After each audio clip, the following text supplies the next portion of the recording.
Hi guys, welcome back to my channel. So I'm thinking of changing my channel name to Legally Vanessa, because like every time when I say welcome back to my channel, it cringes me. I cringe every time I have to say like welcome to my channel. But it's okay. So I'm gonna change like the title, like the name of the channel to Legally Vanessa, and every time when I make a video, I'm gonna say welcome back to Legally Vanessa. For now, I think that is gonna work. So welcome back to Legally Vanessa. So in today's video, I'm gonna talk to you guys about the things that I wish I knew before I went to law school. And these are like whatever I'm gonna share with you guys is the things that I learned for myself, and I wish to just like share with everyone. So I just want to be clear, guys, that like whatever I'm gonna share with you is based on my own experiences, and I am not saying that it is like like a footprint of exactly what you need to know, like in order for you to succeed in law and whatever. It's not that. I'm just saying that these are my experiences. This is what I experienced, and this is what I wish I knew. Yeah, so I'm a firm believer that like sometimes you don't necessarily have to go through the struggles that other people have already gone through. You can just like learn from the mistakes that they made, and you don't necessarily have to make the same mistakes. The first thing that I wish I knew when I went to law school is that, and with this one, just hear me out, né? But you being an A student in law school is not necessarily, it's not enough. Let me just say it's not enough for you to be like a law student. I mean, to be like an A student. And I've experienced that in a not nice way. I remember like one of my friends would just like come to me and say like, but Vanessa, I look at your grades. I look at your grades and I look at people who are like signing contracts, and what is what? So it's true, guys, but also I don't think that like law firms are just like taking people because they're just like taking people without the grades. I feel like you being like an A student means what? You have like an average of 75%. Yeah, say maybe like you're maintaining like your 78 and whatever, but sometimes you come with like a 78, the next person comes with like a 70, and that person now is coming with what?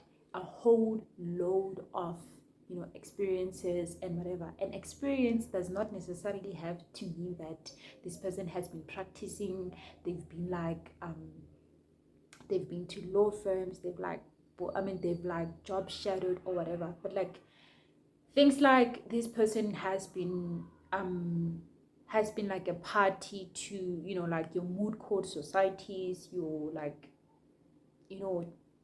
maybe like having like a position in like your societies.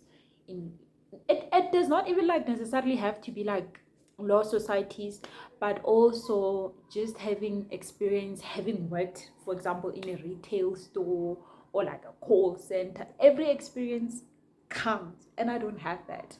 And I think that's one thing that made me realize that just being an A student in law school is not enough. It's not. So, and again, I just have to say that I'm not saying that you should not work hard to become an A student. I just feel like being an A student does set you apart. It sets you apart. If obviously you had what the next person has, then I would believe that you would get the spot. But now when you come with like your 76% and this person comes with like the 70, with this like incredible amount of experience, then it makes you like less relevant to whatever firm that is hiring you. And also I think one thing that I just like thought about is become a candidate that you yourself would hire. Because I feel like for the longest time now, not for the longest time, but when I did like an introspection, I looked at myself and where I am, and I'm like where I was where I was, because like okay, I had to develop myself. I think I've like sent out applications, a lot of applications, and a lot of them were like, okay, rejected, rejected, rejected, rejected. And then I just looked at myself. I'm like, okay, I am an A student. Why am I not signing contracts? People are signing contracts. What about me? And then I just like looked at where I was, and I just thought that no, I was not a candidate that I myself would have hired. Yeah, it was. So yeah, just become that candidate that if you had a law firm, you would hire that person. And that means you going and gaining all these experiences, and yeah, just look at the skill set that you need and find, alternative modes for you to acquire those. Second thing that I wanted to share is that like you need to stop being apologetic. I met this one of the recruiters from one of the firms, and I was telling her about like the problems that I had, but like, okay, this is where I am, and these are my grades basically, and I am struggling to to sign a contract. I don't understand what is wrong. And like how I said it was like, I mean, I have like the grades. And then she was like, no, you need to stop being like apologetic about it, because it makes it difficult for you to market yourself. Because me being apologetic about the fact that I am an A student, it means that if, let's say, I was to present myself in a firm, I was to just say like, okay, I mean, my grades are not terrible, but that says to the recruiter, they're like, okay, you are not even like confident in what you have achieved.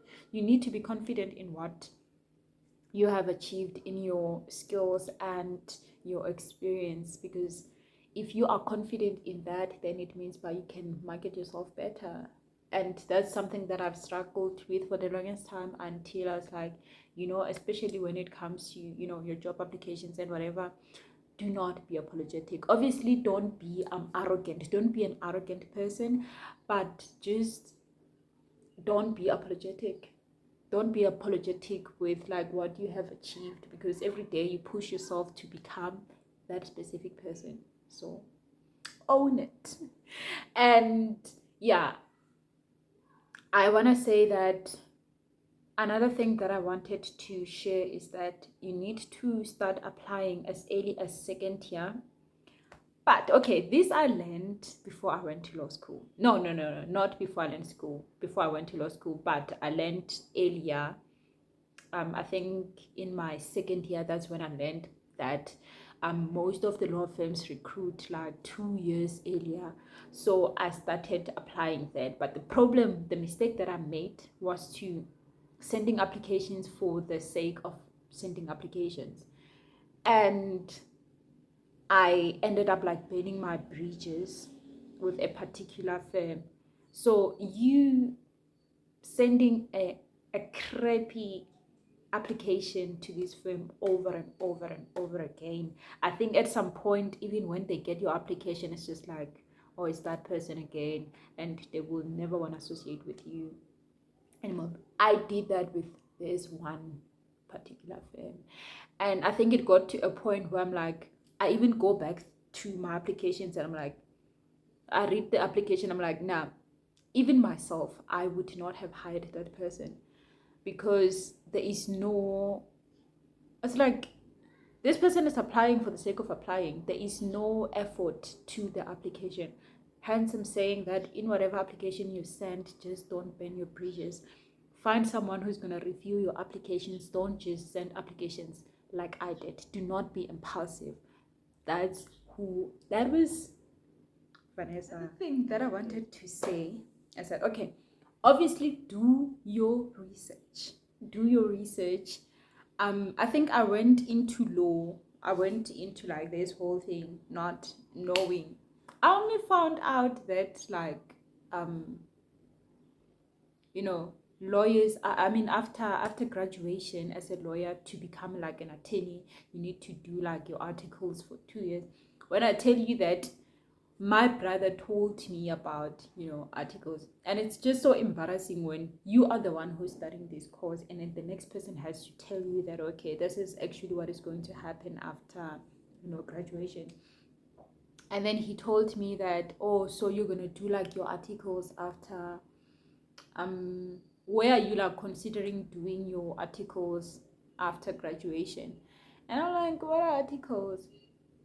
So yeah, it's, you know, basic knowledge like that. It's, you know, I'm saying basic because it becomes basic now when you know, when you expose yourself to such things. Yeah, and also I'm saying do your research in terms of, you don't necessarily have to become like an attorney or an advocate after studying, I mean after doing like your after completing your LLB.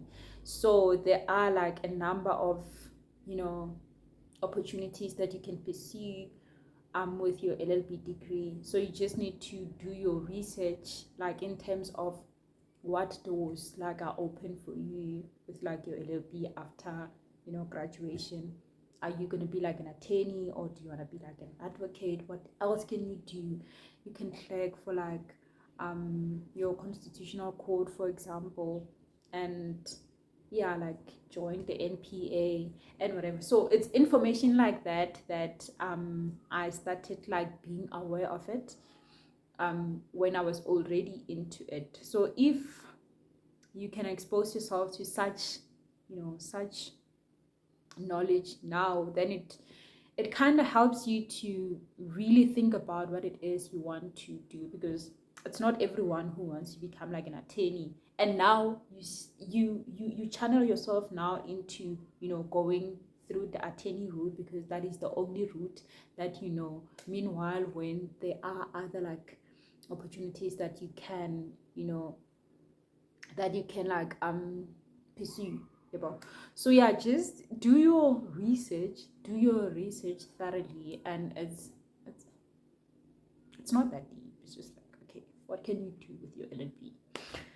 And again, now going back to, I think most of the things that I wanted to share about like the concern like applying for articles, because it's that time of the year. So yeah, like I think, I wanted to say that like when you apply for articles, especially when you're applying in your final year, it screams, I mean, it has not been going so well for you with the applications over the, you know, previous 2 years. Because if you start applying in your second year, which I did, third year, and now you are in your fourth year, you're still applying, then it means that from the previous 2 years, nothing has really like, you know, shown up for you. So you are kind of in a panic mode. So what I did was, now going back to, I'm an A student, and therefore I aspire to work with particular firms, and that was a mistake. And yeah, and I think for the longest time I did not want to like admit that it was a mistake that I made. And yeah, there are, you know, you have like target firms that like you want to work with, and it's not wrong to have those target firms, especially when you are working hard, because it's one thing to just like really just, you know, sleep and say like, oh, that's the firm that I want to work for. It may happen for you, luck and whatever, but like it made sense for me to say that like, okay, I want to work with these specific firms. But what I've just said, so now I found myself now having not signed like a contract with one of those particular firms that I was talking about. I am here applying to those firms that I was not targeting in the first place. Mind you, it's very late. Most of the firms again, most of the firms recruit like 2 years prior to like you starting your articles. Others recruit like a year earlier. So when you finish your LLB degree, like, okay, where we are now, it's like, okay, it's in December, November, for example, you are done with like your exams, right? And then it's very few firms that are still open for commencing your articles in 2024, because the contracts are already signed and sealed. So people are already, like, firms are already recruiting for 2025, 2026, and others are recruiting for 2027. So it's that deep, you know. So now I found myself now having not signed a contract with the firms, and now approaching, you know, other firms. And there are a lot of good firms. Like, there are a lot of good firms. It's just, you know, there's like the big five. There is the big five. There is the big five, guys. And there are a whole... Okay, so guys, I think I just want to talk about the big five now. I just want to talk about the big five. It would be nice to join the big five, but also you have to understand that how many law schools in South Africa do we have? I think about like 17 law schools. How many A students do we have? And again, now going back to what I just said about like being an A student, so the competition is very high. Like, it's very high. It's very difficult to get to the big five. And shout out to everyone who does, especially right after like completing your LLB. That's remarkable, I don't want to lie. But maybe just below the big five, there are a bunch of good firms. They like are competitive, just as the big five are. So now when you are applying for like when you are applying for, you know, your articles, apply like you are already desperate. Apply like you are me in November. I just completed my LLB and I've not signed an article. Yeah, the articles. So apply like that. So I found myself discovering firms, like coming across firms for the first time, like, actually this is a good firm. I would appreciate a contract with this firm. But because I was so focused on of like, you know, your big five, I was not exposed to these other good firms. And if I end up in a small firm, that's okay. But also, I think I do not want to be misquoted on this one. I do not want to be misquoted. But what I'm saying is, do you apply to as many firms? Start with the big five if you believe that like you do meet the requirements to get to the big five. And then apply to, if you have to apply to 30, 40 or 50 firms, because there are so many big firms, basically big firms that are not the big five, but like they are very big firms. And then there are also medium sized firms. What I do not recommend is, not necessarily what I do not recommend, but what I do not wish to like, okay, to get into is like a small firm. And that's basically because on as much as the knowledge, the experience that you're gonna get is comparable to like your medium big five or any other big firm, it's not ideal for me to just like get into a small firm, because I need to pay my rent, I need to, you know, to travel, I need to buy groceries. And if a firm is offering you like 8 grand, for example, how are you going to live off that? Because you do come across like your post. It's like, okay, 7,000, 6,000. That is okay. If I did not have to pay like your rent, buy groceries, travel, 6,000 rents, I think where I am now, as desperate as I am, I would take it. Because also I'm just like looking into the fact that I know that the experience that I'm gonna get from the firm is It's substantial in a way. But the only problem that I have with like your small firms is that as a black child, it's not ideal for me to get into a small firm because I need to pay rent, I need to buy groceries, I need to travel, and I need to send money home. So it's like that for me. It's not ideal, not because of like the experiences that you get into like a small firm. I firmly believe that the experience that you're gonna get in a small firm is the same experience that you're gonna get in a medium, in a small medium, I mean a medium to like your big firms. And last but not least, I think you know, I just like taking everything that I've just said together, putting it together. What I wanted to say is that what I want to say now is that nobody owes you anything. But this I've always known. I think it was just like a lesson that I've carried throughout my entire life, but it was never something that like I was just looking at it and like applying it specifically to law school. But really nobody owes you anything. And why I'm saying that is exactly what I just said. You have like all the grades, you have the grades, and now you are applying for work and you don't get it. The firm does not owe you a position in their firm.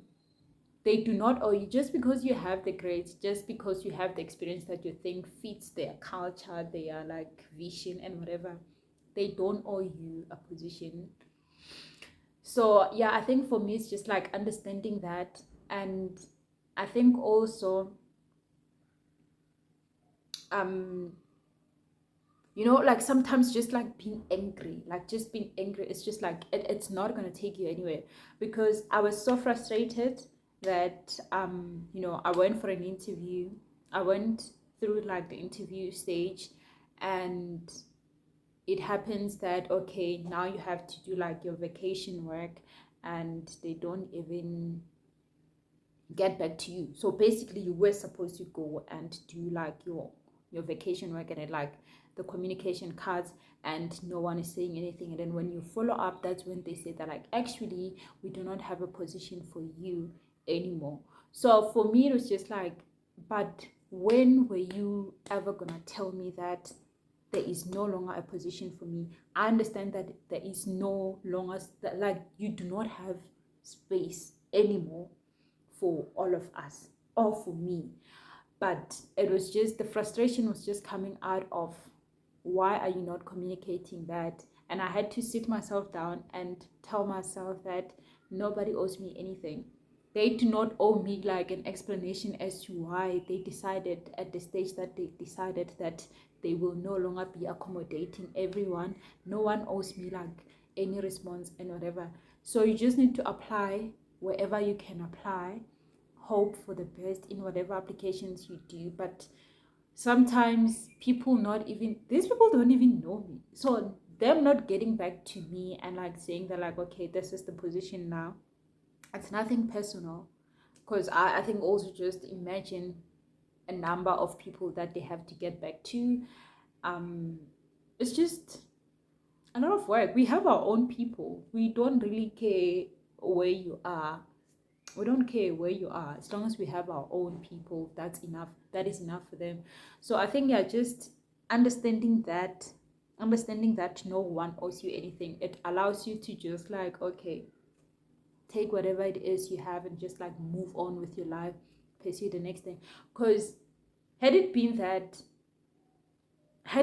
I'd not told myself that like okay, they don't owe me an explanation, if another post from their firm, which is a very reputable firm to be honest, if they had like a post out, I would not apply. But I think I'm at a point now, if they do like issue out another post, I'd still apply. And if the same thing happens, then it happens. They don't owe me nothing. If anything, I owe myself everything. I owe myself to get myself to where I need to be, to where I aspire to be. And yeah. Oh, last but not least, lastly for today's video, I just want to say, get your license. I don't have a driver's license, but I think that's one thing that at this point I am pursuing. Get your driver's license, because sometimes these people are like, I think the requirement saying that people should have like your driver's license, saying that people should have driver's license is, I don't know how to put it, but like, I think they know they are not supposed to not give you the position because you don't have it. So I think some of them like hide that requirement. They do look for people who already have them, but they don't say that like that's what we want. So it's more like it's not a requirement on paper, but when they're doing their considerations, it is. Because we just saw that like the number of posts that I see now are like, okay, and there's this thing that is happening, they're like, okay, you need to be like, fluent in English and Afrikaans. Others are saying that you need to have like your driver's license and own vehicle. So I think just as a minimum, just have your driver's license. I'm not gonna encourage anyone to go and learn Afrikaans. I just feel like that is so wrong. And yeah, above that, I don't have anything to say about that. But thank you guys for watching, and I just hope that you learned a thing or two. And if you have anything that you wish you learned, like either before you do your articles or pursuing your LLM or like just finishing your LLB degree, just please do let me know so I can learn a thing or two. Goodbye, guys.